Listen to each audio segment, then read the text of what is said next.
성경에 근거한 우리 한민족의 정체성이 뭐냐, 이것을 알리는 일을 하고 있습니다. 오늘 저녁에 한국인의 성경상의 기원과 상실된 진리의 회복, 부제는 코리아는 과연 제2의 이스라엘인가, 이러한 주제를 갖고 1시간 정도 말씀을 드리도록 하겠습니다. 여기 50대 중반 이후 되시는 분들은 신앙생활을 저처럼 어릴 때부터 하셨다면 1970년대, 80년대까지 그 당시에 전국적으로 부흥회를 많이 인도하신 대표적인 목사님이 신영규 목사님이시죠. 또 최복규 목사님도 전국적으로 부흥성에 인도하면서 은혜를 많이 끼치셨죠. 최 목사님은 지금 살아계시고, 아무튼요, 그 당시에 유명한 부흥 강사 목사님들은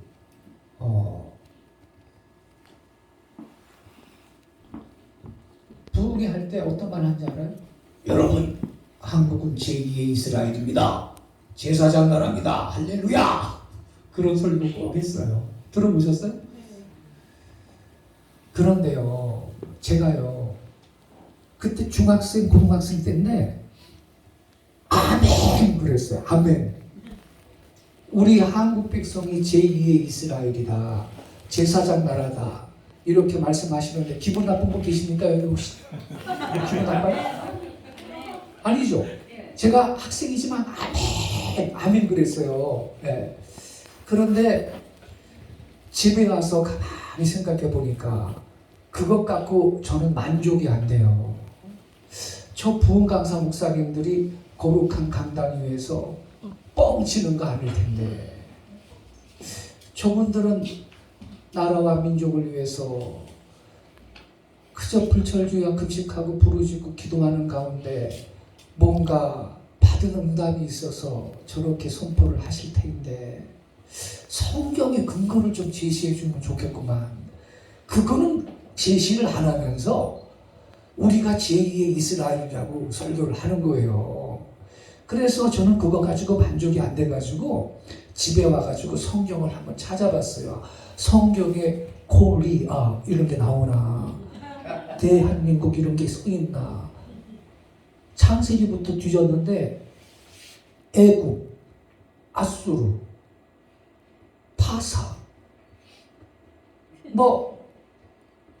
이런 나라나 실컷 나오지 대한민국 그거 없더라고요. 코리아 이것도 없고 기분이 안 좋았어요. 세상에 이 두꺼운 성경책에 아유 하나님도 너무하시지, 어찌 그래 코리아는 아무 자도 안 써놨나 그래. 그럼 그 목사님들이 우리가 제2의 이스라엘이라고 설교하는데 그거 뭐냐? 그 제가 만족이 안 돼요. 아무리 봐도 한국이라는 말이 없어요. 그래서 제가 고등학교 2학년 때부터요 기도 들어갔어요. 하나님, 저 부흥 강사 목사님들의 설교가 사실이라면 내 눈을 열어서 이 성경 안에서 그게 사실인지 확인할 수 있도록 깨닫게 해달라고, 그 근거를 성경에서 좀 찾게 해달라고 기도 들어갔어요. 고2 때부터요. 제가요 인문계 고등학교 나왔거든요. 그 서울의 그 정릉 산꼭대기에 대일고등학교라고 있어요. 지금은 옮겨갔는데, 인문계 고등학생은요 고등학교 2학년 2학기 때부터 다 바쁩니다. 근데 그때부터 있죠, 고등학교 3학년 졸업할 때까지 이 겨울철에는요 5시 반인데도 깜깜하잖아요. 우리 집보다 교회가 더 멀어요. 수백 미터를 더 걸어가야 돼요, 우리 집보다. 그런데 그 학교 공부 끝나고 집에 갈 때 교회부터 가서 깜깜한데 한 시간씩 기도하고 그 다음에 집에 갔어요. 고3 졸업할 때까지요. 인문계 고등학생이 그 바쁜 시간에 말이에요. 얼마나 저녁 때도 피곤해요. 그렇게 제가 신앙생활을 했는데 기도했어요. 하나님, 우리 민족이 과연 제2의 이스라엘이 맞습니까? 제사장 나라가 맞습니까? 지금은요, 여러분, 우리가 미국 다음으로 선교사를 많이 파송하고 있는 세계 제2위의 선교 강국입니다. 제사장 나라 된 겁니다. 그런데 1970년대 중반 이때는요, 우리가 북한보다 못 살았고요. 아이고, 해외여행을 꿈도 못 꾸죠. 국내도 돌아다닐 돈이 없는데 대학생들이 여름방학 되면 농안이라고 시골 가가지고 농촌 봉사활동했지. 요즘이야 단기 선교 그러잖아요. 저 코로나 때문에 못 가지만. 네? 해외를 무슨 해외를 가요. 해외를 돈이 있어야 가지요. 그리고 해외여행 자유화도 전두환 대통령이 말이죠, 권력을 잡은 다음에 그때 허용을 한 건데, 그것도 처음에는 50세 이상만 나갔어요. 50세 이상만 나가게 했어요. 근데 70년대 중반 이때쯤에 80년대 초에 그 당시 그 기도 많이 한 부흥강사 목사님들이 우리가 제2의 이스라엘이라고 외쳤으니 지금 생각해보면 그분들이 믿음이 굉장히 좋았다고. 할렐루야. 지금은 그게 당연한 것 같죠? 그때는 그게요, 대단한 믿음 아니면 어떻게 그런 말을 합니까? 여러분, 지금이요, 우리 한국의 여권 파워가 말이죠, 일본, 싱가포르 다음에 세 번째요. 3위. 작년인가는 2위였대요. 비자 없이 갈 수 있는 나라가 세계에서 2등, 3등으로 우리나라가 많은 거예요. 그죠? 해외여행 가는 거 있잖아요. 저 지방에 기차 티켓 끊어가지고 여행 가는 거 수준으로 다니는 거예요. 우리 한국 사람이. 왜 이렇게 됐을까요? 해외 선교하라고. 할렐루야. 아멘. 이게 대단한 거예요. 근데 70년대, 80년대 초까지 꿈도 못 꿀 일이에요. 그게 무슨 돈이 있어야 무슨 해외를 가죠. 국내도 갈 돈이 없는데. 그 제가요, 학생이지만 기도했거든요. 주여, 우리 민족이 고난도 많고 참 슬픔도 많고 참 어렵게 살았는데 우리 민족이 과연 그런 나라가 됩니까? 제2의 이스라엘 맞습니까? 성경에서 그 근거를 찾게 해달라고 기도 들어갔는데, 고등학생이요, 이야, 22살 때부터 보이기 시작합니다. 그게. 아멘. 그래가지고요, 제가 22살 때부터 전도사 생활을 했잖아요. 23살 때부터 메모를 해놓고요, 제 나이 30살 때 책이 나갔어요. 벌써 한민족을 향하신 하나님의 계획, 그런 제목으로 제 나이 30살 때 책이 나갔어요. 그때가 1990년이에요. 그러니까 지금 제 나이가 몇 살인지 아시겠죠? 30살 때 1990년대 90년에 책을 그때 이미 썼다니까요. 여러분, 그 책의 이 핵심 내용을 가지고 이제 90년도에 나왔잖아요. 2000년도에 알이란 민족, 또 하나의 선민 알이란 민족, 이러한 제목으로 보충을 해가지고 책을 출판을 했어요. 이제 20년 됐죠. 그러면 그 책은 20판 나왔어요. 20판. 스테디셀러입니다. 예, 이 밤에 그 책의 핵심 내용을 가지고 이런 주제를 갖고 우리 한국이 성경상으로 볼 때도 과연 제2의 이스라엘, 제2의 선민이 맞는가, 그거를 자세하게 살펴보도록 하겠습니다. 자, 이 제목이 지금 있잖아요. 제목이 한국의 기원과 상실된 진리의 회복. 이 상실된 진리가 뭐냐? 기록된 계시인 성경에는 항상 있었지만 교회가 깨닫지 못함으로 사장되어 있는 진리, 요거를 상실된 진리라고 합니다. 자, 여러분이 이해를 돕기 위해서 예를 하나 제시를 해드릴게요. 로마서 1장 17절에 오직 의인은 믿음으로 말미암아 살리라, 이러한 그 구절이 있죠. 복음에는 하나님의 의가 나타나서 믿음으로 믿음에 이르게 하나니 기록된 바 오직 의인은 오직 의인은 믿음으로 말미암아 살리라 한과 같으니라 이런 말씀이 있는데 여기 밑줄 친데 잘 봐요. 의인은 믿음으로 말미암아 살리라. 이 구절은요 16세기에 마틴 루터가 재발견하기까지 상실된 진리였습니다. 교회는요 요 구절 오직 의인은 믿음으로 말미암아 살리라 요 구절의 의미를 깨닫지를 못했고요. 이 말씀이 주는 혜택을 당연히 누리지 못했다고요. 그것은 상실된 진리였습니다. 이 말씀을 루터가 16세기에 재발견하기까지 마치 밭에 덮여진 보화와 같았습니다. 오직 믿음, 솔라 피데, 오직 믿음은 교회 개혁의 핵심 모토 중에 하나였습니다. 이 구호를 통해 종교개혁가들은 로마 카톨릭의 비성경적인 종교적 의무에서 신음하고 있는 참된 신자들을 해방시켰습니다. 오직 믿음은 교회 개혁이 참 교회에 가져다 준 가장 큰 선물 중에 하나였습니다. 마틴 루터도요 공덕을 쌓아야 의롭게 되는 줄 알았어요. 그래서 성당의 계단을 무릎으로 오르락 내리락 하면서 고행을 하고 금욕을 하고 그렇게 공덕을 쌓음으로써 하나님 앞에 의인이 되고 의로워질 줄 알았어요. 그런데 어느 날 루터가 성경을 읽다가 요게 딱 눈에 들어온 거예요. 요게 오직 의인은 믿음으로 말미암아 살리라. 이게 활자 하나가 소뚜껑만하게 자기 눈에 들어오는 거예요. 의인이 믿음으로 말미암아 산다고? 여기에서 루터가 깨닫는 거예요. 아, 사람이 하나님 앞에 의롭다 함을 받는 건 어떤 공력을 해가지고 공덕을 쌓아서 되는 게 아니구나. 오직 믿음으로 의인이 되는 거구나. 무슨 믿음? 예수께서 내 죄를 위해서 날 대신에 죽어주셨다. 그걸 믿음으로써 예수의 공로를 힘입어 우리는 의인이 되는 겁니다. 할렐루야.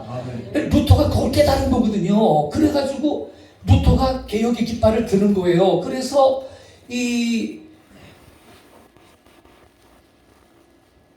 우리 루터가 오직 믿음, 이게 교회 개혁의 핵심 모토 중에 하나였거든요. 이 구호를 통해서 이제 종교적 의무에 신음하고 있는 신자들을 해방시켜 준 것입니다. 오직 믿음은 교회 개혁이 참 교회에 가져다 준 가장 큰 선물 중에 하나였습니다. 자, 그렇다면 교회가 재발견하고 회복되어야 할 상실된 진리는 아직도 있을까요? 없을까요? 어딘가? 있습니다. 우리가 몰라서 그렇지 있다고요. 그것을 지금 나누도록 하겠습니다. 우리 민족의 정체성과 직결되는 말씀입니다. 자, 그게 창세기 10장 21절인데 창세기 10장 21절은 이거예요. 셈은 에벨 온 자손의 조상이요 야벳의 형이라 그에게도 자녀가 출생하였으니. 우리 기독교 신자들이 성경을 이거 많이 읽어요. 많이 읽었죠. 근데 셈은 에벨 온 자손의 조상이요, 이게 무슨 뜻인지 아나요?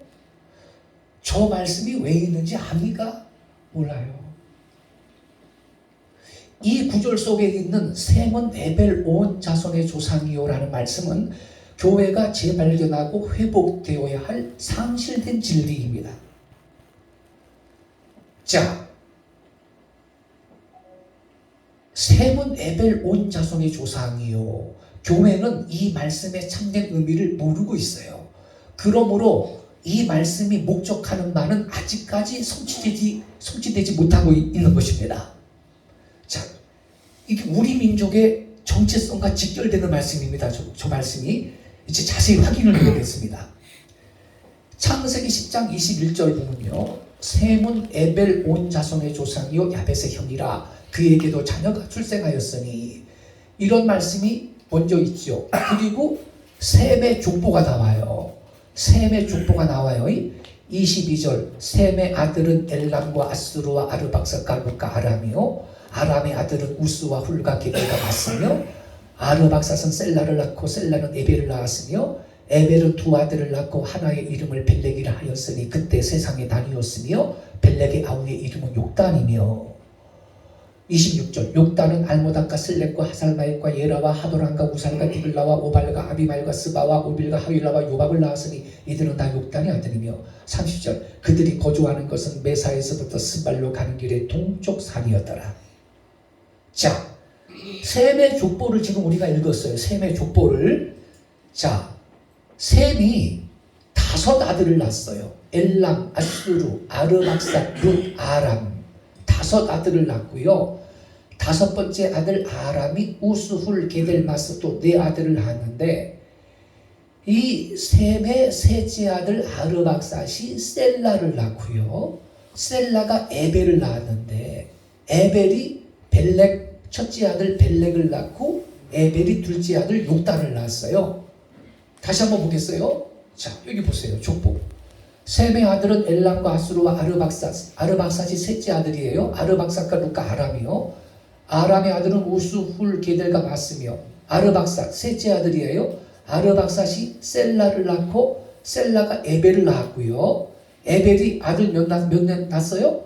2 아들 낳았는데 하나 이름이 벨렉이라고 하였고 그때 세상에 나뉘었으며 벨렉의 아우의 이름이 욕단이라고 했잖아요. 족보를 그려보자고요. 족보. 셋째 아들 아르박삿이 셀라를 낳고 셀라가 에벨을 낳고 에벨이 첫째 아들 벨렉을 낳고 둘째 아들 욕단을 낳았는데 21절에 이 셈의 족보가 시작할 때 서론의 말씀이 뭐냐? 이거예요. 서론. 셈은 에벨 온 자손의 조상이요. 요게 먼저 있는 거예요. 다시 볼까요? 이거 봐요. 셈은 에벨 온 자손의 조상이요. 야벳의 형이라 그에게도 자녀가 출생하였으니 요 서론을 먼저 딱 기록해 놓고 22절부터 셈 족보가 쫙 나오거든. 이게 그러니까 셈은 에벨 온 자손의 조상이요라는 요 구절이 중요하다 이 말입니다. 예, 자, 그래서 셈은 에벨 온 자손의 조상이라 그랬잖아요. 그러면 에벨 온 자손이 누구예요? 에벨의 온 자손이야 벨렉 자손하고 욕단 자손이죠, 여러분. 벨렉 자손, 욕단 자손이에요. 자, 그런데 이 사람이 칼빈입니다. 칼빈. 셈은 에벨 온 자손의 조상. 이 구절의 의미를 정확히 이해하고 바로 해석한 유일한 학자입니다. 이분이. 제가 소개를 해드릴게요. 셈은 에벨 온 자손의 조상이요. 이걸 칼빈 목사님이 어떻게 해석했느냐? 이렇게 해석했어요. 칼빈이 쓴 창세기 주석책에 나오는 거예요. 셈의 아들들에 대하여 말하려는 기회에 모세는 간단하게 서론을 시사하고 있다. 왜 모세예요? 창세기 누가 썼어요? 모세가. 예. 그런 서론은 다른 사건에 대하여는 하지 않았던 것이다. 다른 사건이 뭐예요? 야벳의 족보나 함의 족보에는 그런 서론이 없어요. 함은 누구누구를 낳고 야벳은 누구누구를 낳고 바로 야벳부터 함부터 그냥 자식들이 나오지 이런 서론이 없다는 거예요. 예, 이해되시죠? 그러나 그렇게 한 것은 이유가 있다. 왜냐하면 이 계열이 누구요? 에벨 온 자손이에요. 이 계열은 하나님의 뭐를? 이거 봐요. 선택을 받은 종족이기 때문에 하나님은 다른 민족 가운데서 특별한 표로서 이 종족을 격리시키기를 원하고 계셨던 것이다. 자, 그 다음에 더 중요한 말이 나와요. 자, 그러니까 요 셈은 에벨 온 자손의 조상이요. 이게 무슨 뜻이냐? 에벨의 온 자손, 벨렉 계열, 욕단 계열은 하나님의 뭐를 받은 족속? 선택을 받은 족속이라 이 말이에요. 정리되셨죠? 자, 그리고 칼빈이 계속 이렇게 말해요. 그리고 다음과 같은 것이 모세가 특별히 그를 가리켜서 에벨 자손의 조상이라고 묘사하는 이유가 되고 있다. 그것은 요 밑줄 친데 중요해요. 셈의 복이 무차별하게 그의 모든 자손에게 내려오는 것이 아니고 다만 한 가족에게만 그것이 즉 셈의 복이 상속되어 남게 되었기 때문이다. 그래요. 그러면 한 가족이라는 건 에벨 가족이에요. 그런데 셈의 복이 뭐냐 그럼? 셈의 복이 뭐냐? 그걸 알려면요. 창세기 9장 26절을 봐야 돼. 또 이르되 셈의 하나님 여호와를 찬송하리로다 그랬거든요. 노아가 아들이 셈, 함, 야벳이 있는데 하나님은 야벳의 하나님이나 함의 하나님이 아니고 누구의 하나님이라고요? 셈의 하나님. 그래서 셈의 복이란 하나님의 직계 종주손으로 선택받은 복입니다. 셈이. 할렐루야. 이 셈이 함도 있고 야벳도 있지만 노아의 세 아들 중에 셈이 하나님의 직계 종주손으로 선택받았다 이 말이에요. 그게 셈의 복이거든. 근데 그 셈의 복이 말이죠, 무차별하게 그게 모든 자손, 아까 셈이 아들 몇 명 낳았어요? 5 아들 낳았잖아요. 그 셈의 복이 그 5 아들과 그 후손들한테 다 상속되는 거라고요? 아니고 한 가족, 다만 한 가족에게만 그것이 상속되어 남게 되었다는 거예요. 그러면 그 한 가족이 누구요? 에벨 가족이야. 할렐루야. 벨렉과 욕단, 요 벨렉 자손, 욕단 자손한테만 그 셈의 복이 상속이 됐다 이 말이에요. 할렐루야. 자, 그래서 에벨로부터 나온 두 가계, 곧 벨렉의 자손과 욕단의 자손은요, 셈에게 주신 복이 상속된 선택받은 종족입니다.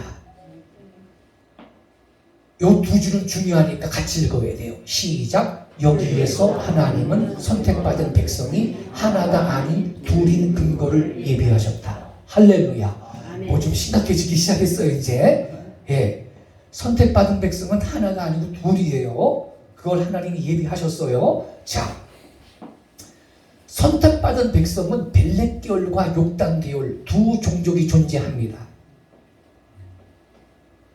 바로 이것이 셈은 에벨 온 자손의 조상이라는 구절이 의도하는 바로서 오늘날 교회가 재발견하고 회복되어야 할 상실된 진리입니다. 아멘이시죠? 이거 칼빈이 기본적인 개념을 설명했는데 칼빈 다음에 어떤 신학자도 이렇게 설명한 학자가 없어요. 왠지 아세요? 서양의 어떤 학자도 칼빈 말고 이걸 이 정도로 설명한 학자가 없어요. 왠지 아세요? 자기들이 셈의 후손이 아니니까 신경을 안 쓴 거예요. 백인 정도는 다 야벳의 후손이거든. 그러니까 이거 우리가 해야 돼. 우리가 한국 사람이. 네. 할렐루야. 자, 그래서 보셔요. 이제 선택된 백성의 계보, 셈부터 에벨의 자손까지예요. 요 노란 글씨 중요해요. 셈부터 에벨의 자손까지. 요 계보가 셈, 아르박사, 셀라, 에벨, 벨렉, 또 오른쪽으로 욕단. 요 계보가 선택된 백성의 계보입니다. 할렐루야. 이거를 우리 한국적인 그 정서에 맞게 표현한다면 요 계보는 천손민족 계보입니다. 천손민족 계보. 근데 제가 이런 말을 잘 안 쓰려고 그래요. 약간만 이상하다 그러면 2단, 3단, 8단 그래가지고 그 사실 틀린 말 아닌데. 예. 자, 그래가지고 이게 요 계보가 우리 한국인의 정서에 맞게 설명한다면 이게 천손민족 계보인데 그냥 성경적으로 말하면 이게 선택된 백성의 계보다 이 말이야. 할렐루야. 자, 벨렉 계열과 욕단 계열이 있어요. 자, 다시 한번 정리해보죠. 셈은 에벨 온 자손의 조상 그랬잖아요. 그러니까 셈은 벨렉 자손의 조상이고 셈은 욕단 자손의 조상이란 말입니다. 예. 그런데 셈의 하나님 여호와를 찬송하리로다. 하나님은 셈의 하나님이라 그랬거든요. 그래서 셈은 에벨 온 자손의 조상이라는 것은 셈은 벨렉 자손의 조상이고 곧 셈은 욕단 자손의 조상이라는 말인데 하나님은 셈의 하나님 그랬으니까 이제는 하나님은 벨렉 자손의 하나님이고 하나님은 또 누구 자손의 하나님이요? 욕단 자손의 하나님이란 말이죠. 그래서 여기 이거 무슨 표시예요? 여기 옛날에 많이 다녀보신 분 계시지? 당구장. 이 당구장 표시를 중요한 겁니다. 여기 같이 읽겠습니다. 시작. 하나님은 여기에서 선택받은 백성이 벨렉 계열과 욕단 계열 두 종족이 존재한다는 사실을 계시하셨다. 깨닫기 바랍니다. 자, 따라서 향후 전개되는 구원사에서 선택받은 이 두 백성은 각각 중요한 역할을 부여받을 것이었습니다. 벨렉의 자손은 복음 전도의 첫 번째 주자, 이게 사명이요. 욕단의 자손은 복음 전도의 마지막 주자의 사명이 있습니다. 하나님이 그렇게 쓰려고 두 종족을 선택한 거예요. 자, 두 히브리 민족으로 나뉜 셈의 가게, 노아 할아버지가 셈, 함, 야벳 이렇게 낳는데 셈이 5 아들 낳죠. 엘라, 마수르, 아르박사르, 아람, 아르박사시 셀라를 낳고 셀라가 에벨을 낳고 에벨이 벨렉과 욕단을 낳았는데 말이에요. 이 벨렉 계열, 욕단 계열이 선택받은 종족인데 여러분, 유대인을 히브리 민족이라 그러죠. 히브리 민족. 히브리라는 이 말이 에베르에서 나왔습니다. 이 빨간 글씨 봐요. 에벨이라는 이 이름으로부터 히브리라는 낱말이 유래했어요. 그런데 에벨은 2 아들을 낳았잖아요. 벨렉과 욕단. 그래서 이 히브리 민족은요, 벨렉 계열 히브리 민족이 있고 욕단 계열 히브리 민족이 있습니다. 자, 잘 보세요. 에베르에서 히브리가 유래했다. 히브리는 에베르의 종족을 나타내는 말입니다. 그 뜻은 에벨 또는 에벨의 계통을 잇는 을 의미합니다. 여기 보세요. 창세기 10장 25절. 에벨은 2 아들을 낳고 하나의 이름을 벨렉이라 하였으니 그때 세상에 나뉘었으며 벨렉의 아우의 이름은 욕단이며. 따라서 히브리 민족은 에벨로부터 나온 2 가계, 곧 벨렉과 욕단 계통을 잇는 자손입니다.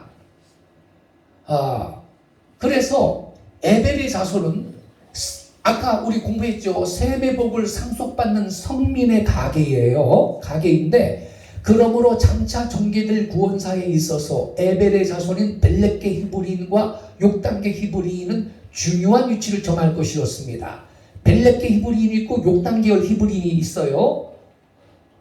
전자를 통해서는 벨렉 계열 히브리인, 전자를 통해서는 구원의 길을 여시고 후자, 욕단계열 히브리인, 후자를 통해서는 구원사를 마무리하십니다. 요점 정리해보죠. 벨렉 계열 히브리인, 벨렉 계열 성민 형이에요. 먼저 쓰심, 구원사를 여심, 복음의 첫 번째 주자, 욕단 계열 성민 아우예요. 나중에 쓰심, 구원사를 완성, 복음의 마지막 주자. 그럼 벨렉 계열 성민이 누구냐? 이스라엘이에요. 벨렉의 자손은요, 그의 6대선 아브라함이 하나님의 부름을 받음으로써 일찍이 벨렉의 후손에게 상속되어 기다리고 있던 셈의 복을 승계받았습니다. 확인해 볼까요? 창세기 11장 16절부터 에벨 나오죠. 에벨은 30세에 벨렉을 낳았고, 벨렉 나오죠. 벨렉을 낳았고, 벨렉을 낳은 후에 430년을 지내며 자녀를 낳았으며, 벨렉은 30세에 루우를 낳았고, 루우를 낳은 후에 209년을 지내며 자녀를 낳았으며, 루우는 32세에 수룩을 낳았고, 수룩을 낳은 후에 207년을 지내며 자녀를 낳았으며, 수룩은 30세에 나홀을 낳았고, 나홀을 낳은 후에 200년을 지내며 자녀를 낳았으며, 나홀은 29세 데라 나오죠. 많이 듣던 이름이다. 데라를 낳았고, 데라를 낳은 후에 119년을 지내며 자녀를 낳았으며, 데라는 70세에 누구? 아브라함 나오잖아요, 여러분. 아브라함, 유대인 이스라엘의 조상이죠. 아브라함과 나홀과 하란을 낳았더라. 그래서 보세요. 선택된 백성의 계보, 셈부터 에벨의 자손까지. 자, 벨렉의 후손에서 6대선 아브라함이 태어났잖아, 여러분. 그래서 아브라함이 이삭을 낳고, 이삭이 야곱을 낳고, 야곱이 12아들을 낳고, 야곱의 12아들이 이스라엘 12지파의 조상이 되고 이스라엘 백성이 탄생했잖아요. 그래서 벨렉 계열 선민은 어느 나라? 이스라엘이에요. 요 계보대로 됐어요, 안 됐어요? 됐죠. 벨렉의 6대선 아브라함이 부름을 받아가지고 하나님이 이 아브라함의 후손을 통해서 이스라엘을 형성을 했잖아요. 여러분 잘 들으셔야 돼요. 아브라함의 아버지가 데라죠. 데라가 하나님 믿었어요? 우상 숭배하던 사람 아시죠? 아브라함은요. 그럼 데라의 아들 아브라함도 자기 아버지 데라처럼 다신론자로서 우상을 숭배하는 인간이었습니다. 처음에는. 그런데 하나님이 주권적으로 아브라함아 불러내가지고 가나안 땅 들어가서 하나님께 제단을 쌓고 하나님을 섬기는 사람이 됐다는 겁니다. 이거는 제 말이 아니고 신학자들이 다 그렇게 말합니다. 그러면 여러분, 아브라함하고 동시대에 하나님 잘 믿는 사람이 있었어요. 아브라함의 아버지 데라 때도 하나님 잘 믿는 사람이 있었어요. 욥이에요, 욥. 욥은요, 유대인 아닙니다. 이방인이에요. 말하자면 욥은요, 혈통적으로 유대인하고 아무 관계가 없는 사람이에요. 근데 이 욥이 아브라함의 아버지 데라 때 동시대 사람이거든. 그리고 아브라함하고 동시대에 또 유대인이 아니지만 하나님 잘 믿는 분이 계셨으니 멜기세덱이에요. 아멘. 멜기세덱이 아브라함을 축복해 줬잖아요. 지극히 높은 하나님의 제사장이라고 써 있어요. 여러분, 멜기세덱은 역사적인 인물입니다. 이것도 신학자들이 다 그렇게 말합니다. 살렘 왕이었고 제사장이었어요. 그러면 여러분, 하나님이 선민의 조상을 부를 때 나 같으면 욥을 불러요. 욥을. 하나님 잘 믿는 욥을 부르든지 멜기세덱을 불러야 될 거 아니에요. 그런데 왜 우상 숭배하는 데라의 아들 아브라함을 부릅니까? 아브라함도 처음에는 우상 숭배하는 사람인데 왜 그랬을 것 같아요? 여기 써 있잖아. 세 번 에벨 온 자손의 조상이라고. 하나님은 이 계보대로 부른 거예요. 할렐루야. 이 천송민족 계보대로 부른 거예요. 그래서 벨렉이 6대 손에 이 아브라함을 불러가지고 이스라엘을 형성시킨 거라니까. 할렐루야. 이렇게 하나님은 당신의 말씀에 신실하신 분입니다. 시간 되면 그러면 멜기세덱하고 욥은 정체가 뭐냐, 그건 제가 나중에 좀 나눌게요. 대단한 분들입니다. 그분들은 유대인이 아니에요. 자, 그러면 요 계보대로 됐는데, 요 천손민족 계보대로 됐잖아요. 그러면 벨렉 계열 선민이 이스라엘인데 이스라엘이 탄생했어요. 그러면 욕단 계열 선민은 취소됐다. 이렇게 해석해야 돼요? 우리가 그렇게 해석해야 한다면 하나님이 뭐 때문에 특별 서론으로 세번 에벨 온, 이 온이 중요해요. 온이니까 여기 욕단 벨렉 다 들어갔죠? 세번 에벨 온 자손이 조상이라는 서론을 왜 미리 세계 족보에다가 써놓습니까? 저한테 타당한 설명을 한번 해보세요. 그래서 여러분, 벨렉의 후손에서 이스라엘이라는 선민이 탄생했다고 욕단 계열 선민은 없다. 이렇게 함부로 해석하면 안 됩니다. 자, 그럼 욕단 계열 선민이 누굴 것 같아요? 그거를 찾아보겠습니다. 지금 같이. 자,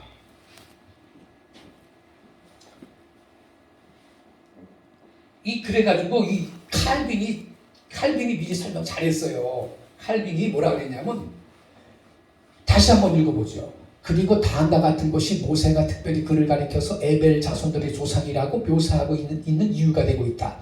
그것은 셈의 복이 무차별하게 그의 모든 자손들에게 내려오는 것이 아니고 다만 한 가족에게만 그것이 상속되어 남게 되었기 때문이다. 셈의 복이란 선택받은 복을 말하는 거죠. 그리고 노란 글씨 보세요. 에벨 자손들인 그들도 이 칼빈의 그 창세기 주석에 나와요. 에벨의 자손들인 그들도 하나님을 진정하게 경배하는 데서 물러나서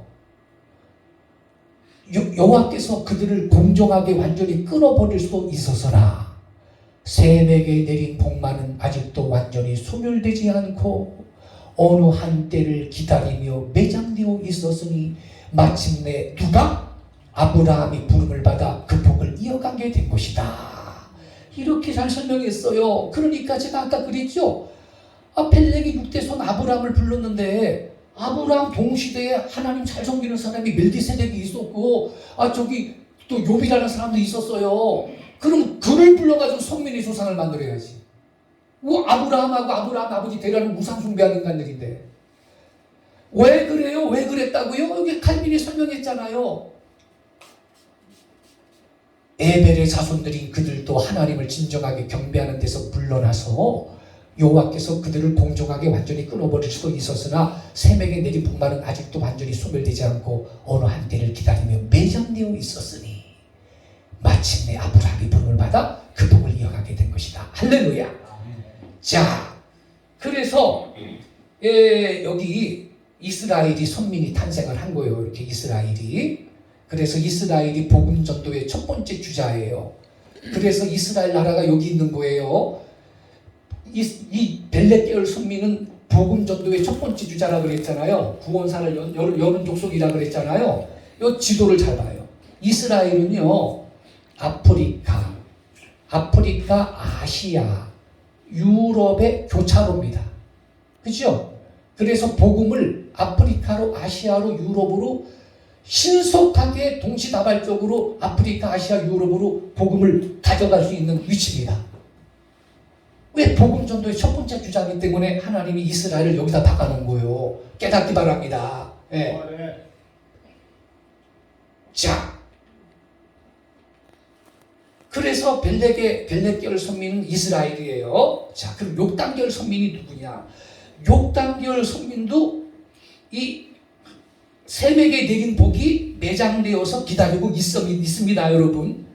자, 만약에 욕단계열 선민은 이제 취소됐다, 이렇게 말씀을 하신다면 그분은요, 이 마태복음 5장 18절을 잘 봐야 돼. 예수님이 뭐라 그랬어요? 진실로 너희에게 이르노니 천지가 없어지기 전에는 율법의 1.1획도 결코 없어지지 않고 다 이루리라 그랬어요.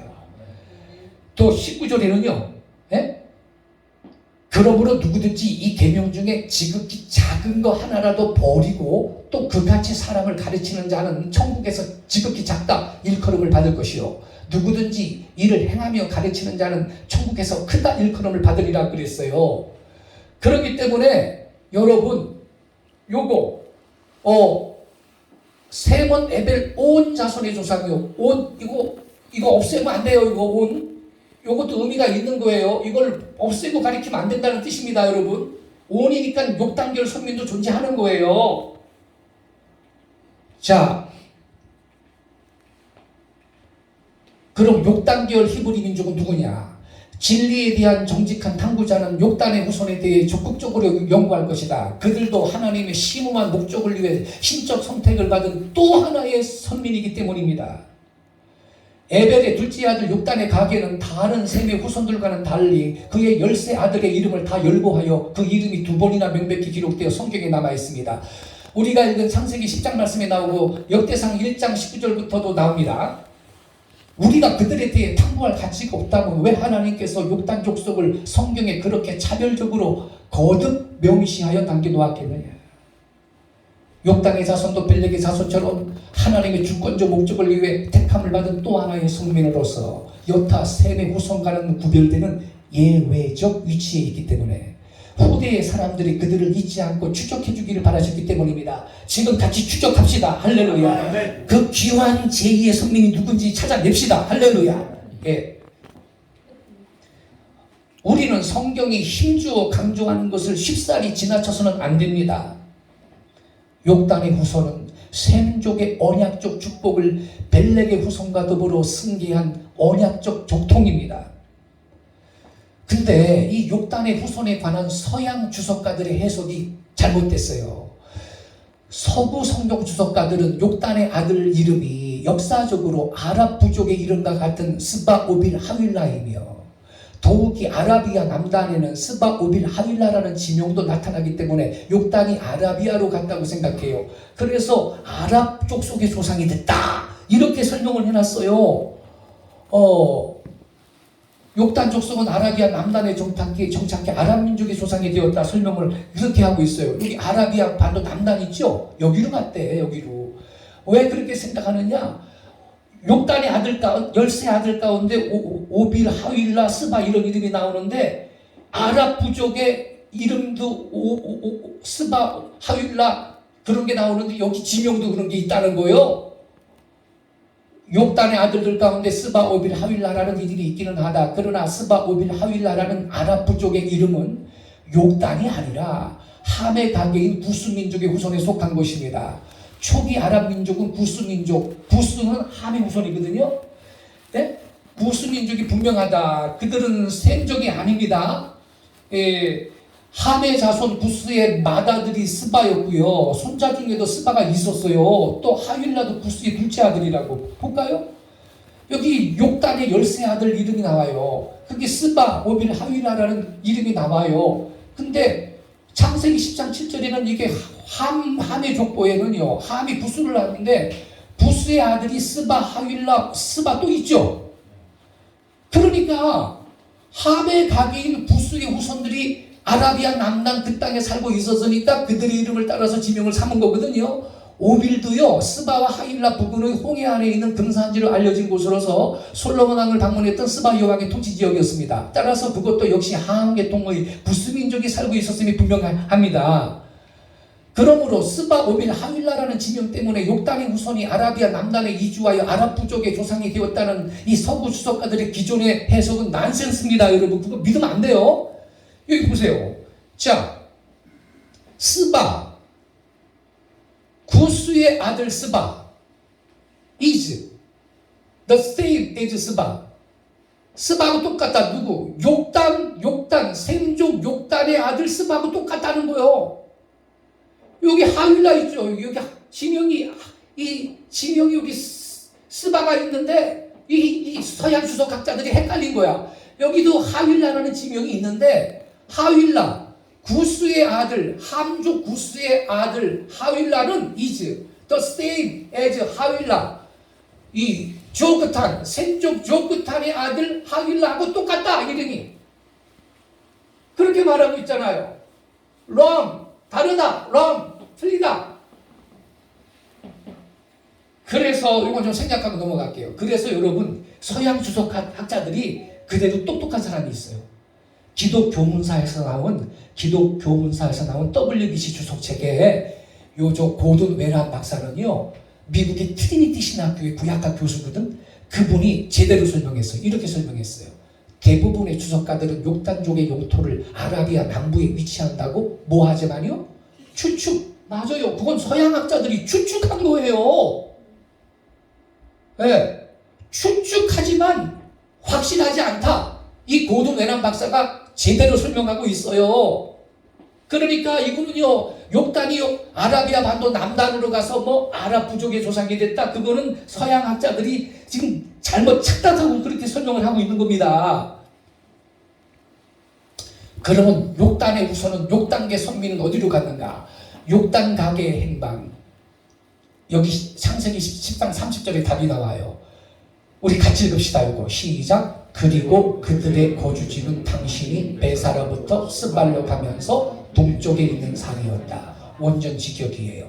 자, 킹제스 성경은 제대로 이 원문에 맞게 이렇게 써놨어요. 자, 그러면 여기 메사, 스발, 동쪽 산, 이걸 잘 봐요. 노란 글씨. 그들, 이 욕단 가게인데 그들의 거주지는 당신이 메사로부터 스발로 가면서, 메사는 출발지. 메사로부터 스발로 가면서, 메사는 출발지. 스발로 가면서, 스발은 목적지. 동쪽에 있는 산이었다. 이게 종착지예요. 동쪽 산이. 이거를 잘 해석해야 돼요. 자, 욕단의 후손을 찾는 키워드. 메사와 스발과 동쪽 산. 메사는 출발지, 스발은 목적지, 그리고 동쪽 산이 이게 종착지예요. 정착지예요. 요거를 먼저 찾겠습니다. 지금 시간이 모자라기 때문에 메사, 스발은 시간 있으면 이 시간에 설명하고, 동쪽 산이 이게 종착지가 중요하니까 이거부터 우리 공부를 좀 하겠습니다. 자, 빨리 넘어갈게요.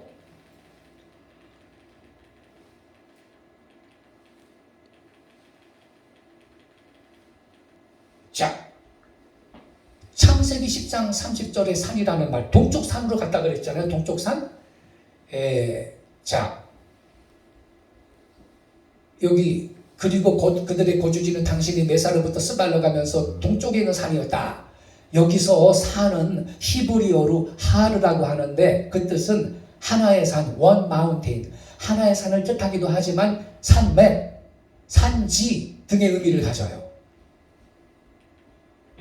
특히 본문처럼 단수로 사용되었을 경우에는 산맥 혹은 일정한 지역의 산들, 곧 산지를 가리킵니다. 그러므로 동편산이라는 말은 동편산지 혹은 동편산맥 또는 동방산악지대로 번역해야 원문의 뜻이 충분히 전달이 됩니다. 공동번역 성경은 동편산이라는 말을 동쪽 산악지대라고 번역하여 원문의 뜻을 정확히 전하여주고 있습니다. 또한 일본 성서공회가 발행한 일본어 성경도 동방산지라고 번역하여 우리 성경보다 원문이 의도하는 말을 더 잘 전달하고 있습니다. 모세가 말한 욥단 족속이 거주했다는 동쪽 산악지대라는 곳은 동양의 어떤 산지를 표시한 것입니다. 왜냐하면요, 이 동편산은 케덴에서 변형되었어요. 여기 하는 영어로 말하면 더입니다. 정관사예요. 케덴이 동쪽이고요. 하르가 산입니다. 하르가 산인데, 이 대개 요 케덴 동쪽이에요. 동쪽. 대개 케덴은 동양, 오리엔트, 동양 또는 태평양과 맞닿는 아시아 동쪽 가장자리를 뜻합니다. 이거 잘 봐야 돼요. 어디와 맞닿는? 태평양과 맞닿는 아시아 동쪽 가장자리를 뜻하는 말이에요. 이 케뎀이. 케뎀의 어원은 가장자리, 프론트, 가장자리이며 지리학적 의미로는 태양이 떠오르는 쪽에 있는 아시아의 해변 지역들을 언급하는 거예요. 이것은 욥단의 후손이 동양, 그것도 극동의 거주함을 의미하고 있는 겁니다. 시간적 의미로 케뎀은 역시 고대의 시작, ancient beginnings, 고대의 시작, 즉 시대의 가장자리, the front of time, 시대의 가장자리를 뜻할 수도 있습니다. 그래서 상고에 이렇게 번역이 돼요. 성경에서 이 케뎀이 상고에. 좀 이따 알려드릴게요. 그러므로 어떤 경우에는 고대 동양으로 번역될 수 있습니다. 자, 여기 그 선교사님들, 목사님들은 뭐 신학을 하셨기 때문에, 자, 이게 스트롱 원어 사전이에요. 스트롱 원어 사전에서 케뎀이죠. 케뎀 어떻게 설명하고 있나 봐요. 여기 스트롱 원어 사전의 정의를 봅시다. 케뎀 자, 또는 케데마, the front, 가장자리. 무슨 가장자리? of place, 장소의 가장자리인데 어떤 장소냐? 여기 보세요. absolutely east, 동쪽에, 완전히 동쪽의 가장자리야.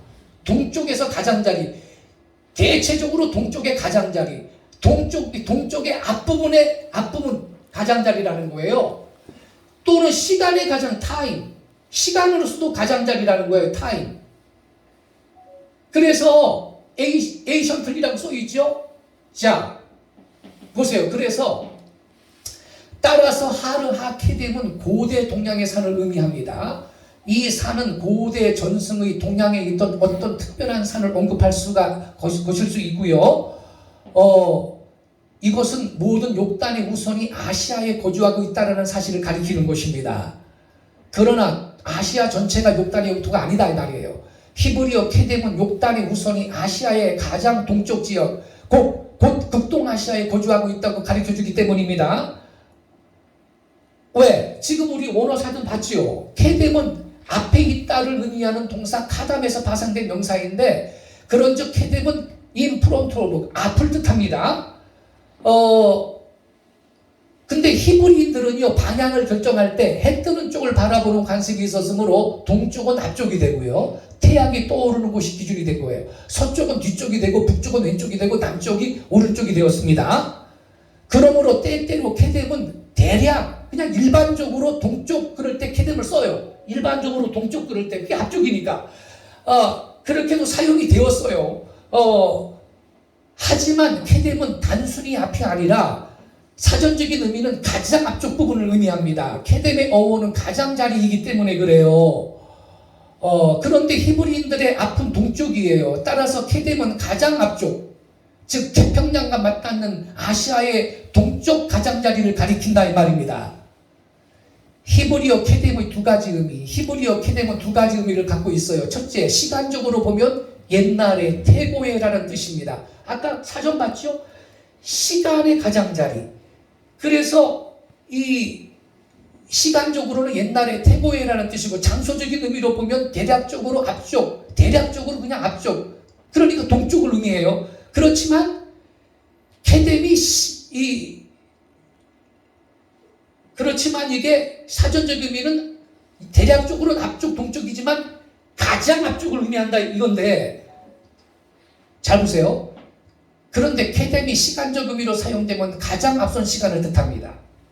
자, 여기 옛날에 태고에 그랬죠. 옛날에 태고에 가장 앞선 시간을 뜻하는데 근거를 제시할게요. 선지자 미가는 메시아가 베들레헴에서 탄생할 것을 다음과 같이 예언했습니다. 미가서 5장 2절, 베들레헴 에브라다야 너는 유다 소속 중에 작을지라도 이스라엘을 다스릴 자가 내게서 내게로 나올 것이라. 그의 근본은 언제요? 상고의 영혼에 있느니라.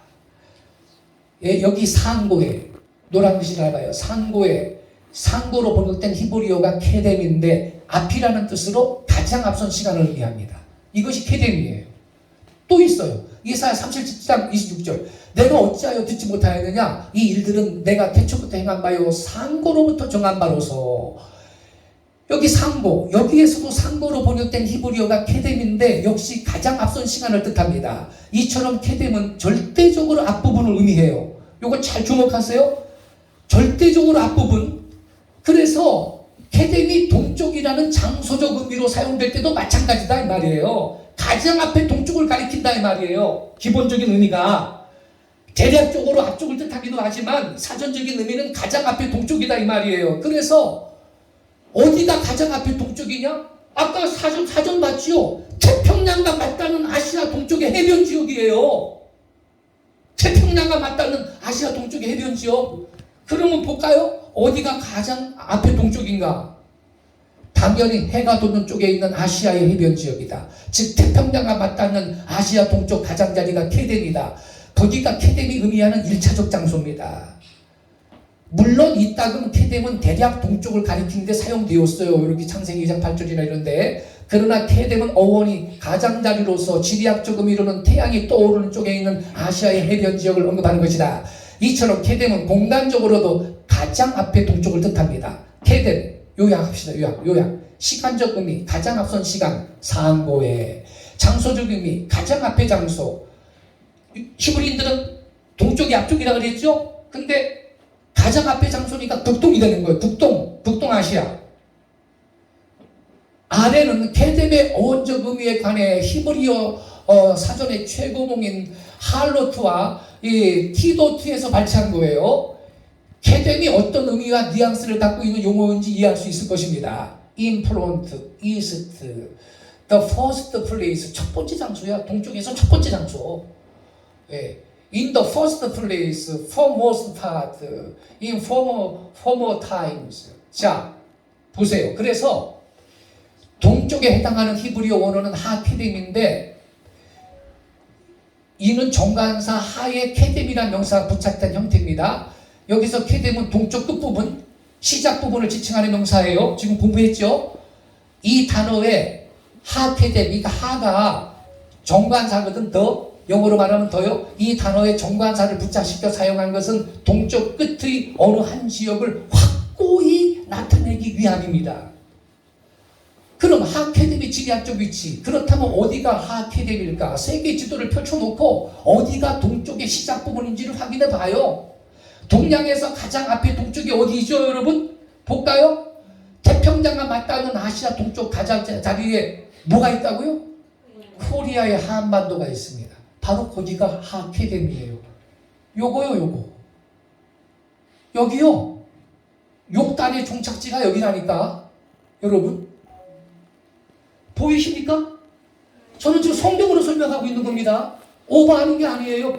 논리를 비약한 게 아니라니까. 이거요. 아까 그랬죠. 서양 코 큰 백인 신학자들은 이거 설명 안 해요. 왜냐하면 자기들이 세배 우선이 아니기 때문에.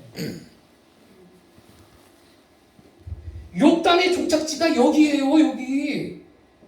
여기입니다. 여기 이 동네예요. 여기 있잖아요. 중국 동쪽 여기는 옛날에 동이족 다 우리 조상들 동이족 땅이에요. 여기도 옛날에는 여기가 다 우리나라 땅이었다고요. 옛날에는요. 여기까지가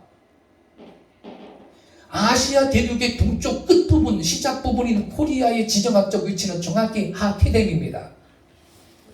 그러니까 여러분 서양 주석학자들이 말이에요. 여기 아라비아 반도 보이죠? 뭐 욕단이 아라비아 반도 남부 이쪽으로 가가지고 아랍 부족의 조상이 되었다는 말이 얼마나 또 엉터리냐면 여러분 잘 보세요. 지도를. 아라비아 반도 북쪽 있죠. 북쪽은 위도가 이집트, 애굽하고 연결되죠. 이집트 보이죠. 근데 성경에서 애굽으로 가는 것은 남방으로 갔다라고 표현하죠. 동방인가요? 남방이요. 그러면 아라비아 반도 바로 옆에 여기가 아라비아 반도 북쪽이 이집트하고 이게 위도가 연결되는데 그럼 여기도 남방이지 이게 왜 동방이 되냐고 여러분. 그리고 여기 예멘 보이죠? 아라비아 반도 남쪽에 이 예멘은 위도가 여기 수단 요 끝은 이디오피아하고도 연결이 돼요. 이디오피아 넷이 성경에도 이디오피아 넷이 나오죠? 성경에서 여기 이디오피아는 남방으로 봐요. 남방. 그러면 이 이디오피아하고 여기 위도가 연결 바로 되는데 여기는 남방으로 봐야지 왜 이게 동방이냐고. 더군다나 케뎀이라는 것은 동쪽 가장자리를 의미하는데 이게 어떻게 이게 아라비아 반도 남쪽이 동쪽의 끝 가장자리가 되냐고 여기가 여러분. 그러니까 이쪽으로 보나 저쪽으로 보나 기존의 서양 주석학자들의 그 해석은 틀렸다니까 여러분.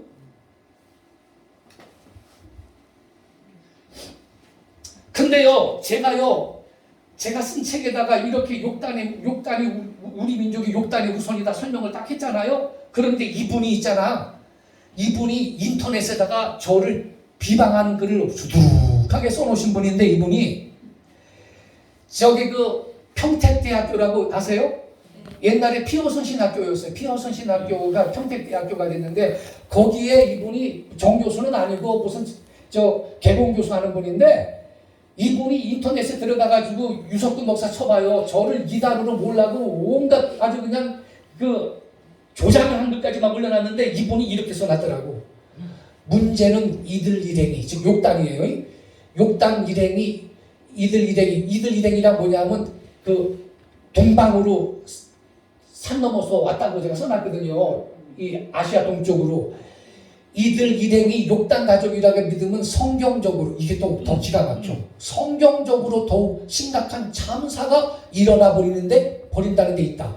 즉 욕단 후손들이 주로 아라비아 반도 현 사우디 지역에 머물렀다고 하는 성서 고고학자들의 오랜 연구 결과들을 무색하게 만들기 때문이다. 이렇게 써놨어 이 인간이. 성경적으로 심각한 참사가 일어났는데 여러분 서양학자들이 설명하는 거는 전부 다 성경적인가? 어이가 없어요. 틀린 해석이라고. 아까 그 미국의 트리니티 신학교의 구약학 교수 고든 외남 박사도 그건 추측에 불과하다. 확실한 것이 아니다라고 말했죠. 그런 학자도 있다고. 근데 이 사람은요.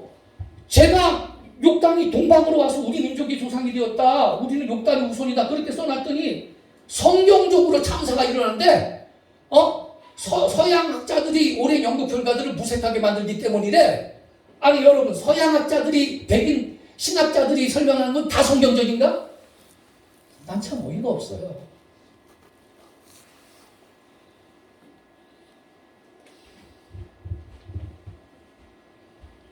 하르하 케뎀의 정확한 위치 코리아. 한 가지 더 주목해야 할 사실. 앞서 언급했듯이 케뎀은 고대의 시작이라는 어원도 갖고 있습니다. 시대의 가장자리, the front of time. 그러니까 상고에 이게 케뎀이라는 단어란 말이에요. 그러므로 어떤 경우에는 고대 동양어로 번역해야 한다 그랬죠. 자, 따라서 하르하 케뎀은 고대 동양의 산을 의미하는데 그렇다면 이 산은요 고대의 아시아 동쪽 끝부분에 있던 어떤 특별한 하나의 산, 원 마운틴, 하나의 산을 언급할 수도 있고 단수로 사용되었거든요. 단수로 사용됐을 때는 산지라는 의미가 더 강해요. 그래서 고대 북동 지역의 어느 산지를 가리킬 수도 있어요. 이것이 창세기 10장 31절에 기록된 하르하 케뎀이 계시하는 바입니다. 그러면 그 동방의 산지는 어디일까? 세계 지도를 펼쳐놓고 태평양과 맞닿는 아시아 동쪽 가장자리에서 하르하 케뎀과 부합하는 산지를 찾아봐라. 한박산 곧 백두산이다. 원래 백두산은 이게 한자잖아요.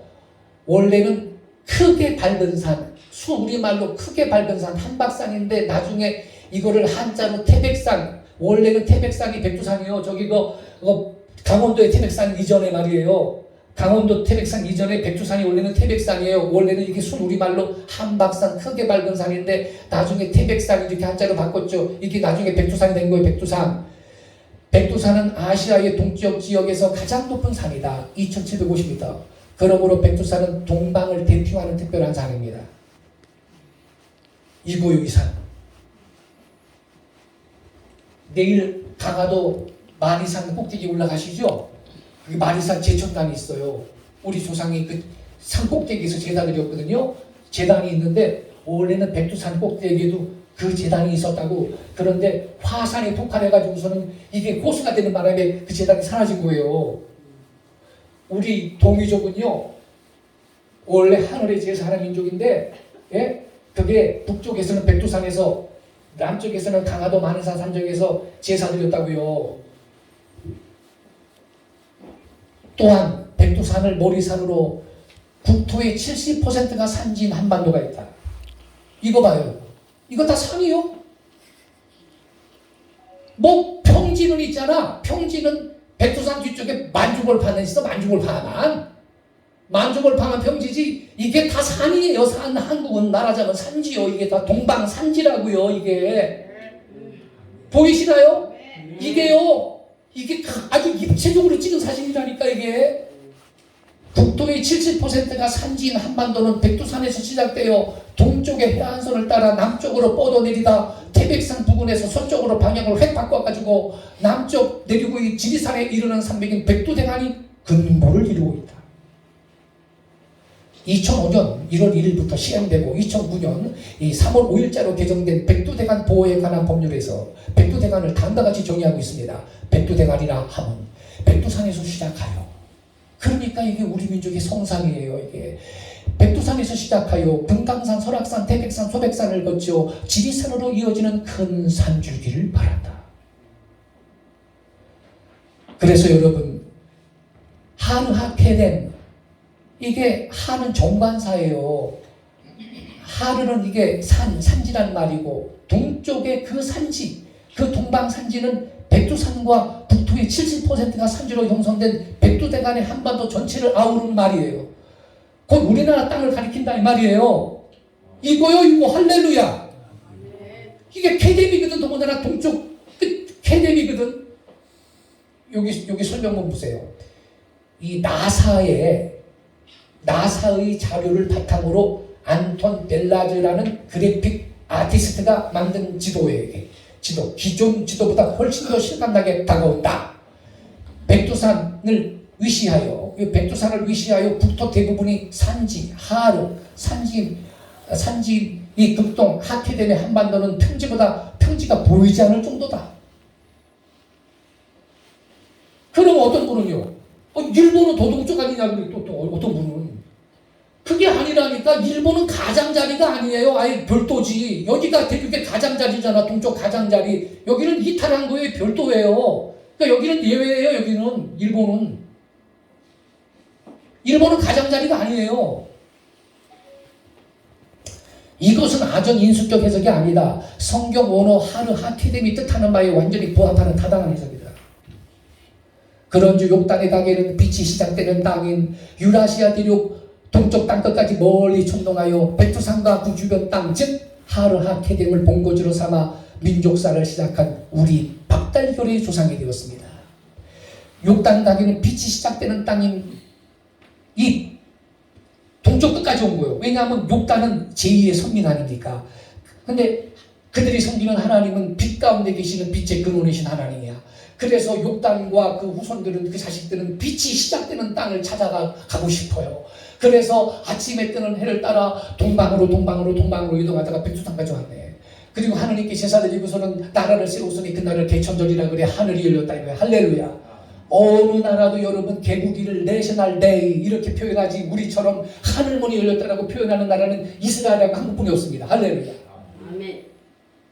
그러니까 아마 그때 이 동방에 와가지고 하나님께 제사를 지고 나라를 세우는데 그 제사를 하나님이 연락하시고서는 연락하셨나봐. 그러니까 하늘문이 열렸다고 그랬지. 할렐루야. 개천절. 그러니까 내일요 만이산 제천당 가면요 그거요 당공교한테 뺏길 게 아니에요. 그거 우리 거예요. 할렐루야. 기독교 신자들이 뺏어와야 되는 거예요. 제가요 만이산 내일 가면 제천당 올라가기 전에 거기 만이산 기도원 있는데 그 원장 정교화 목사님이 그게 감리교 기도원인데 130년 돼가지고선 이 나라가 그걸 못 뺏어온 거예요. 워낙 오래돼가지고. 그런데 있는데 그 원장님이 감리교는 5년마다 몇 년 지나면 다른 교로 부임해 가잖아요. 지금은 다른 데서 강화도 안에서 목회하시는데 5년 동안 그 교회에서 원장이 있는데 말이죠. 우리 동지의 기도의 동지. 수요일날 예배 끝나면 있잖아요. 우리 기도 동지들이 그 만이상 기도로 다 집결을 해요. 가방 하나씩 메고. 그리고서는 차 한잔 마시고서는 제천당까지 올라가. 한 40분 걸려 올라가요. 그리고 제천당에 들어가가지고 거기 재단에 앉아가지고서는요. 찬양기도 하는 거예요. 나라 민족을 위해서.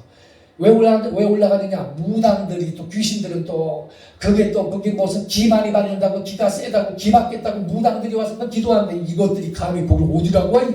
그 올라가가지고 이 더러운 무당 귀신들아 여기가 어디라면 니들이 오느냐 이 더러운 무속의 영아 이 무당의 영아 예수의 이름으로 떠나갈지어다 여기는 우리 조상이 하나님 앞에 제사한 하나님의 제단임을 선포한다 이 더러운 귀신들아 이렇게 대적 기도를 하고서 거기서 예수 우리 왕이여 이곳에 오소서 보좌로 이거부터 딱 불러오시라고 촉촉하고 그냥 열심히 나라를 위해서 기도하는 거예요. 밤새도록. 그랬더니 있잖아요. 그 무당들 그 인터넷 그 사이트 있어요. 어느 날부터 있잖아요. 광고가 어떻게 되냐면 만이산 제천당 가지 말고 계룡산으로 가자 이렇게 됐어요. 할렐루야. 우리 때문에 접근을 못하는 거야. 허허 떨어서 기도를 하니까 우리가.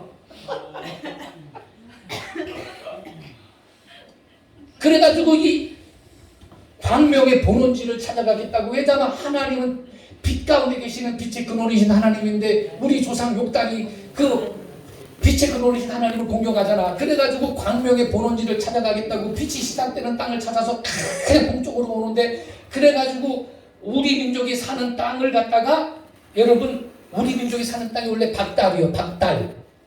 박달인데 달은 땅이란 뜻이요. 양달은 양지, 음달은 음지, 빛달은 비슷한 땅이요.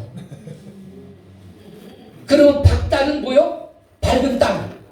이 박달 민족이요. 그 밝은 땅에 사는데 그래서 이 박달결인데 나중에 이 박달을 한자로 표현한 게 배달결례가 된 거예요.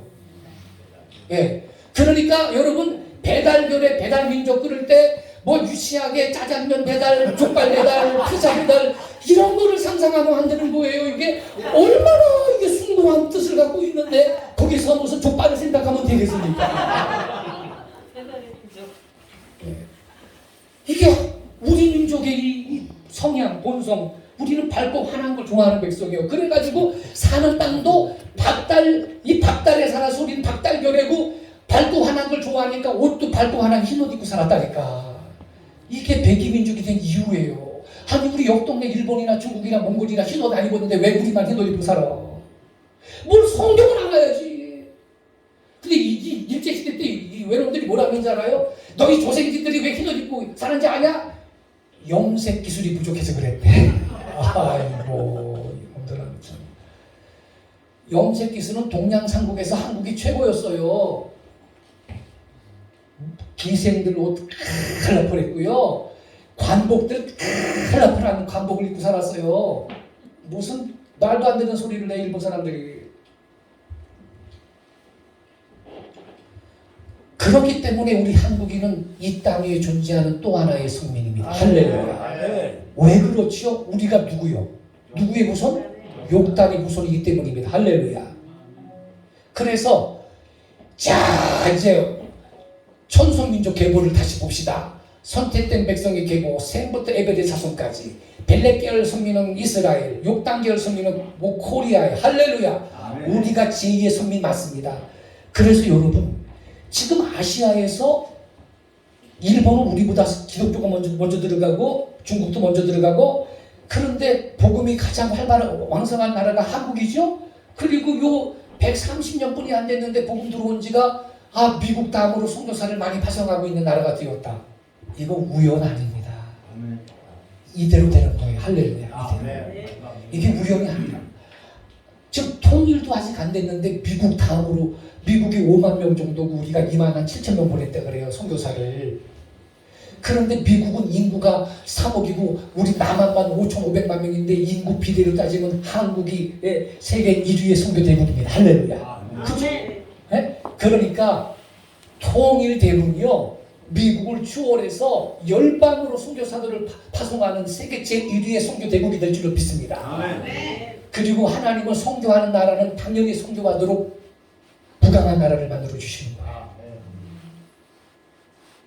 골드만삭스가 예언했어요. 골드만삭스가 통일되면 한국이 세계 2위의 선교가 2위의 부국이 된대. 세계에서 두 번째로 부자 나라가 된대요. 골드만삭스가 그거 예고했잖아요. 이 한국이 보통 나라가 아닙니다. 벌써 보세요. 우리 나이 되시는 분들, 내 위에 세대 되시는 분들은요, BTS가 우리나라 말로 노래를 부르는데 허연 백인 여자애들이 오빠 부르고 난리요. 아유, 상상도 못한 일이에요. 이 서양 사람들이 동양이 무시하거든? 깔보고요. 더군다나 한국말로 노래를 하는데, 이제 프랑스 같으니요, 공항에서부터 난리요, 이 프랑스 여자애들이. 그리고 차 타고서 가는데, 그 얼굴 한번 봤다고 주저앉아서 울어. 너무 감격해가지고. 프랑스 애들이 그래요, 여자애들이. 그리고 무슨 미나리고 무슨 왜 이렇게 하나님 한국을 띄우려고 자꾸요. 미나리 봤더니 난 별 재미가 없던데 솔직히. 그거 보세요. 우리나라 있잖아요. 하나님이 어딘가 지화자원을 기가 막힌 지화자원을 숨겨놨습니다. 지금 때가 되면 꺼내서 쓰게 할 거예요. 그런데 그거 없어도 괜찮아요. 우리 한국 사람이 IQ가 있잖아요. 세계 1등입니다. 핀란드의 두뇌학자들이 연구해서 발표했어요. 월간 조선에 실렸었다고요. 우리 한국인의 이 IQ가 유대인보다 높아요. 그래서 이 좋은 머리 같고요. 전 세계가 깜짝 놀랄 신물질을 만들어내고 신기술을 만들어내고 그거 세계 수출해가지고 로얄티만 받아먹고도 살아. 할렐루야. 걱정할 거 없어. 할렐루야. 우리 예수 잘 믿으면 돼. 할렐루야. 그래서 성공하는 나라가 되는 거예요. 네.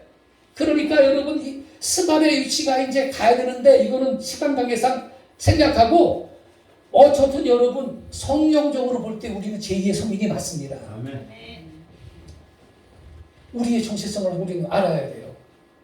어떤 사람은 그래요. 무슨 성민, 무슨 서민. 여러분 꼭 교만한 말이에요. 하나님이 성경에 계시했으면 공손하게 아멘해야 됩니다. 할렐루야. 예? 우리가 제2의 선민이라 그러니까요. 또 그래요. 그래서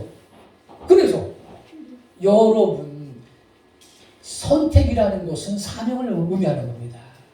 우리가 제2의 선민이라는 것은 요 유대인이 못다한 인류 구원의 과업을 6단 우선이 마지막 때 완수한다 이 말이에요. 할렐루야. 열방의 복음을 전해가지고 할렐루야. 예. 뭘 영의 눈이 열려야지. 아주 저도 장로교 합동교단 목사예요. 누구보다 보수적인 신학 사상을 갖고 있는 사람이에요.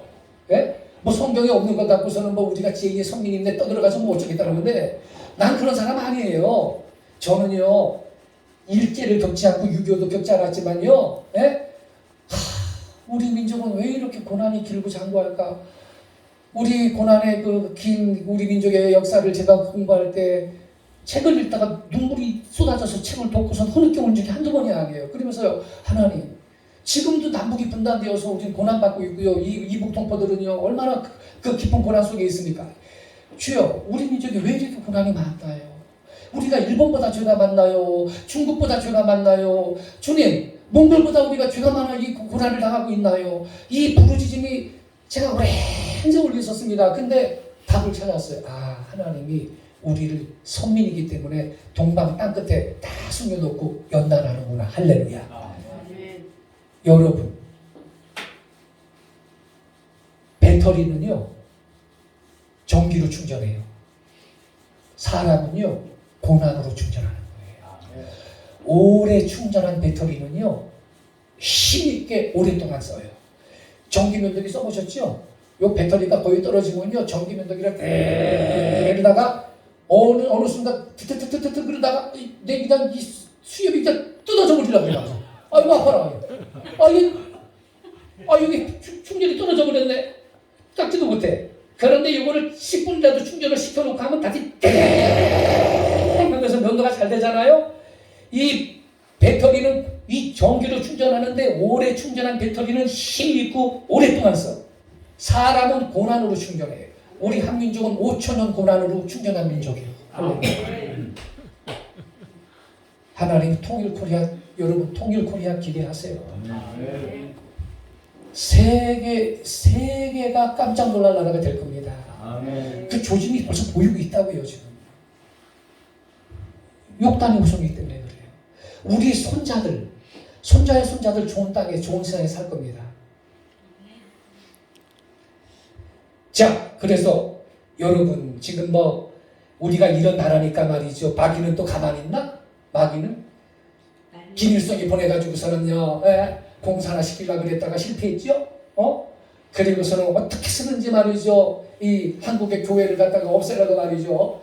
나름 발버둥치지만 지 맘대로 안 될 겁니다. 하나님의 뜻이 있어. 그 뜻대로 되도다야. 할렐루야. 예. 우리는 그래서 이 계시를 붙들고, 주님 우리 한국교회 지금 뭐 코로나19 때문에 더 어려운데 제2의 부흥을 주옵소서. 민족의 본질이 변하는 영적 부흥의 역사가 불꽃처럼 일어나게 해주시고, 그 과정에 여기 모여있는 우리들을 선두주자로 사용해달라고 우리 기도하시기를 바랍니다. 아멘. 기도하겠습니다. 아버지 하나님, 우리 한국 사람은 내가 누군지 몰라요. 우리는 성경에 근거해 볼 때 하나님이 나중에 쓰시려고 동방 땅 끝에 은닉해 두신 제2의 성민이라는 사실을 알고 이 계시에 공손하게 반응하고, 그래서 이 말씀 붙들고 민족의 본질이 변하는 영적 부흥의 역사가 한국 교회에 다시 한번 불길처럼 일어나게 해달라고 우리가 기도하고, 그리고 하나님 우리 민족의 정체성을 깨우는 일에 여기 모인 모든 주의 종들을 사용하여 주옵소서. 아멘. 거룩하신 예수님 이름으로 기도하옵나이다. 아멘. 할렐루야.